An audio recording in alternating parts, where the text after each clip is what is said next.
The Reds are smarter than the Sparta, and despite giving their all, the boys are unable to make the City fall. And with yet another man down, we do indeed have reason to frown. In FPL, I have a lonely sum, but hopefully there are still more points to come. The good, the bad and the ugly at Liverpool FC for EPL and FPL game week number 28, brought to you by the LFC file. Roll the intro, Macca.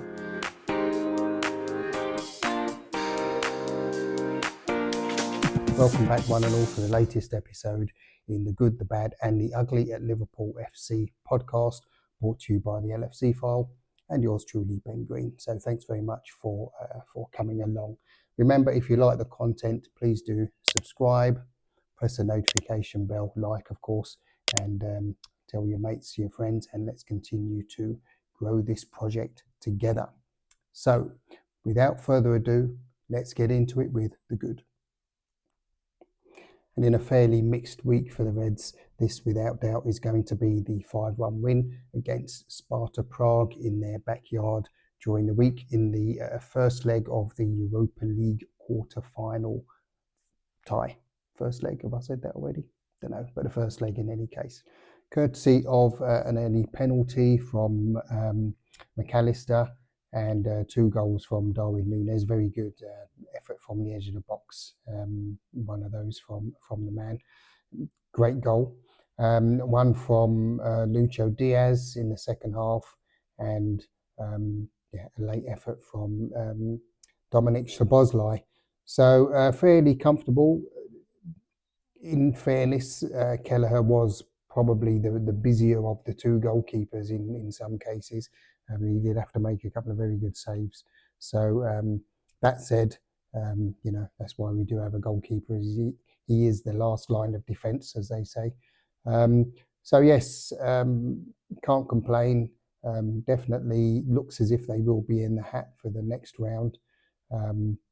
Let's see what it throws up. So that's a great result for the Reds. And we've got the LFC official Twitter account there with a very standard headline: "We take the lead back to Anfield."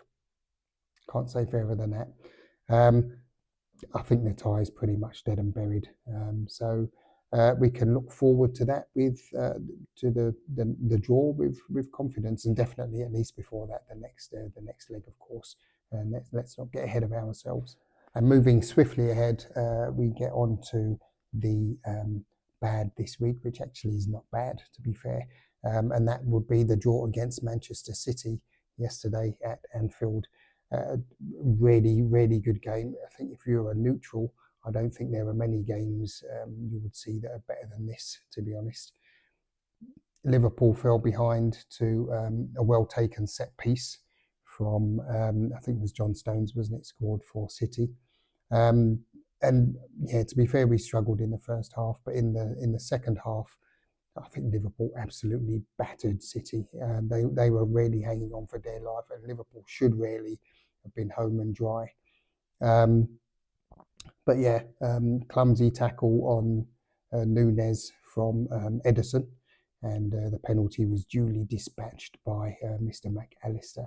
So that put things level. But Liverpool really were dominant in this second half. City being City, they did have a couple of chances. One huge fluke it would have been from Foden, where I think Keller punched the ball out and it came off his shoulder or something and come off the crossbar. Bizarre. And Doku had a good shot which hit the crossbar and came back neatly into Keller's hands. So 2 let-offs, but I think City could count themselves lucky. And the talking point of the game is likely to be the high boot from Doku, who caught McAllister in the Man City penalty area in the dying seconds of the game. We've seen that kind of thing given. For some reason, referee Michael Oliver decided, after a VAR check, of course, as well, that a penalty it wasn't.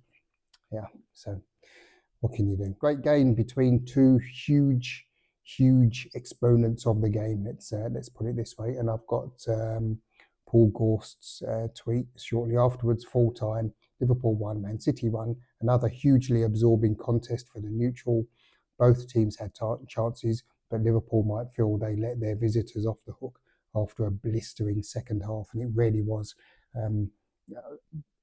Yeah, I mean, this is how these things turn out, isn't it? You can say you don't know how Liverpool didn't win. I think they would have felt that they had the better of the chances, but Man City also were well in the game. Another super encounter between these two Titans. So yeah, we've got to be happy with a point. And as we stand at the moment, Liverpool are second on goal difference, with, you can see, Arsenal on top there, both on 64 points, and Man City there on 63. And then we got Villa some way behind on 55, 2 points ahead of Tottenham. Villa having been royally beaten 4-0 by Tottenham over the weekend. So this is how things look at the moment. 28 games, still 10 to go, 30 points to play for. It's going to be a tight one. Let's see how this turns out. 3-horse race, it seems, this year or this season. And that brings us swiftly on to the ugly this week, which sadly is losing Konate to injury. I've got the Echo here with their headline: Konate hands Liverpool major injury scare ahead of Man City showdown. And we all know how that turned out anyway. It does seem, from all accounts, that Konate will be back in time for the next game. So let's see how that turns out. It does appear, however, that Liverpool seem to be reasonably well covered at the moment. And if we can manage to keep Man City out, albeit with the help of the post and the crossbar, but if we can manage to play as well as we did against Man City, I think we don't have too much to worry about for the coming weeks. But hopefully Konate's back sooner rather than later. And before we wrap up, let's have our regular look at the FC Bumpy Rasted Fantasy Premier League team. Not the best of weeks, unfortunately. Yeah, below average score, 22 from 28. Both Luton and Bournemouth have double game weeks this week, so I've plumped for Solanke as my captain, who rewarded me with missing a penalty and a return of 0 points. Thanks, Dom.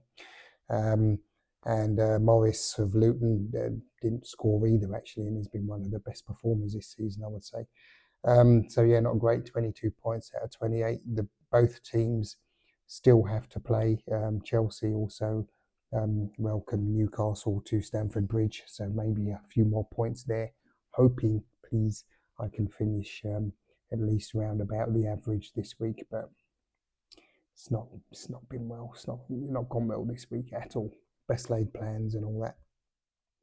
In the league situation, we've got the Düsseldorf Super League languishing in 8th place, behind change name, but actually they had a very poor week. So I don't give up hope. There is still, as we know, 10 games left to play. So let's see what happens over the course of the season. On to the League of Champions, which we all know has been disguised for all of our privacy, let's say, so we don't get hounded by the paparazzi, as 20856963. We can see hanging on to 4th place there by around 34 points, something like that, or 34 points. And some way a similar amount off 3rd place. Yeah, fairly unremarkable, but yeah, let's continue. Not a great scoring week either in the league there, as you can see, unlike the beasts that are in the Düsseldorf Super League. So yeah, still all to play for there as well. And with that, I'm going to wrap it up there, guys and gals. Thanks very much for stopping by. It's a bit of a hectic week actually this week and today, so I'm in a bit of a rush, probably noticed actually. But thanks in any case for stopping by. If it hasn't scared you off, please remember to like, subscribe, and press the notification bell so you know when the next one is going to be available. Yeah, I apologise this week. The lighting is all over the place as well, but yeah, I'm doing my best. So yeah, thanks very much for that. Remember to follow the blog on Facebook, Instagram, and X. And until next week, guys, look after yourselves, be good, and I will see you then. Peace. ULFC file.